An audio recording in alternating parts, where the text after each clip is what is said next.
Hey guys, today I would like to talk about a couple of fragrances. We'll start with the Tom Ford, which out of the two is my least favorite. And we're talking about White Patchouli by Tom Ford.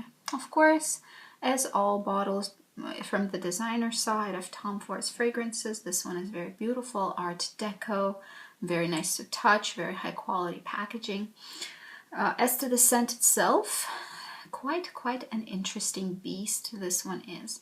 White patchouli is really an epiphany of a sterile, clean, bitchy patchouli that has nothing to do with the earthy coziness that we've started to expect from patchouli from recent years.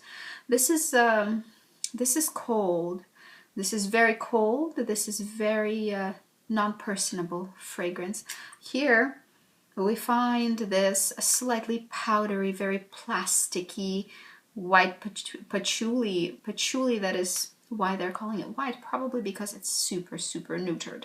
Very clean, with a bit of a powdery tone. Just definitely the patchouli has been stripped of anything that makes it natural. And this plasticky aroma really is intertwined with white florals, which are also very clean and sharp and particular, linear, very to the point white florals. There is some other sort of artificiality about this fragrance that kind of makes you feel like you're somewhere in a factory where perhaps they produce pleather or maybe tires. So there's a bit of a burnt tire here, but not the pleasant kind, not the reminiscent kind, nothing friendly at all. In fact, this fragrance, I think, is an alpha fragrance, meaning that it suppresses everything around it. Not necessarily by the monster sillage, which it does have a decent one, and longevity is very good too, but just by the virtue of its artificial bitchiness, it really is a boss perfume, and mean boss, not the boss that people like. I'm really not giving enough credit to this fragrance. It's really brilliantly constructed, but it really evokes a certain type of persona, which is what I'm trying to convey here. And this persona particularly will walk over your dead body to get to their goal. This person is going to perhaps participate in the office gossip just to advance their own standing. They will take credit for your work. You know the person. This is that person. This is the kind of fragrance that person wears. This somewhat plasticky, cold, powdery sensation is unsettling. There's a bit of metal in there somehow. And the white florals are not feminine, paws in the air white florals. These are some bitchy flowers. I have to say that this fragrance, to me, although it sounds quite feminine, it really is not. I think not only the bottle is completely unisex, the fragrance, I think, is, to me, a bit more masculine. With all its flowers, with all its patchouli, it is just nothing girly or feminine or even cozy, nothing there to suggest femininity per se. So I encourage you guys and men, if you're interested in pursuing your search for interesting fragrances, you can sniff white patchouli. I'm not sure if it's going to be particularly your cup of tea, because I don't think many people will love it. Personally, I don't. I regret having it. But if you want to create this sort of oppressive aura around you, if you want to come across as aloof and bitchy and really serious, perhaps someone who is prepared to do whatever it takes, I think this fragrance can work to your advantage. It can evoke these feelings around you. I think very few people will find it comforting in any way. But yeah, it's quite an interesting scent. Makes me slightly sick inside. Personally, really not my cup of tea, although I do enjoy uniqueness of it, and I really thought I would grow to love it. but this fragrance in the end ended up not being for me. Quite honestly, I'm looking for a bit of a way to get rid of it.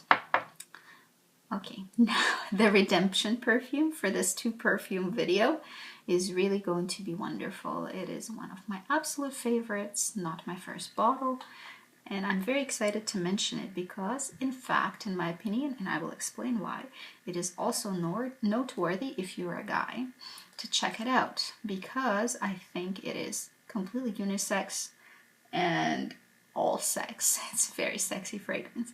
What I'm talking about is Obsession by Calvin Klein. Such a classic. When it comes to spicy, sort of spice rack / burning gypsy fire aroma, this is your guy. I think it evokes feelings reminiscent of perhaps what I feel when I smell Yves Saint Laurent Opium. It has a way about it. It is an extremely special creation, full of spiciness and body and sexy, touchable skin. There's such a frenzy of spices that it's difficult to discern. There's definitely some clove and cinnamon and pepper, I think, and something else. All of it is just together. Everything is there, including a kitchen sink. Maybe there's some flowers, but they're not super discernible. This is blended just completely masterfully because individual notes are very difficult to pick out. But you do get this overall sensation of an overwhelming, spicy, gypsy fire, sex feast, magic. And why am I talking about this one is because it really evokes old Welsh tales full of magical creatures. The witches are brewing something on a fire. There is a shabash. there's evil spirits coming from everywhere, but they're not really evil. They're just portrayed as such in fairy tales. Oh my goodness, it's such a fantastic fragrance. I really encourage you to go and smell it regardless of your gender or your sex. Just, get out there and smell it if you're a fan of super interesting, heavy hitters, such as Obsession. If you're a fan of Yves Saint Laurent, male or female, go try this one as well. It is such a gem. I think a huge, huge win for Calvin Klein. No wonder it's still on the market. And I have to say, my husband completely fell head over heels for this fragrance and really, really loves using it on himself. Moreover, I am loving how this smells on male skin. This is a lot less sweet and cozy and a lot more smoky and spicy on a male skin. I have to say it's a complete sex bomb for me. I think it's wonderful, and I think more men should pay attention to the original Obsession. I think it would be a big win for you if you can score a bottle. This is just complete love for me. Very difficult to describe because it is so well blended. No words, just applause. Go sniff it and see if it's to your liking. It certainly is to mine, and I think it's very worthwhile to at least give it a chance. That's it for today. Have a good day. Bye-bye.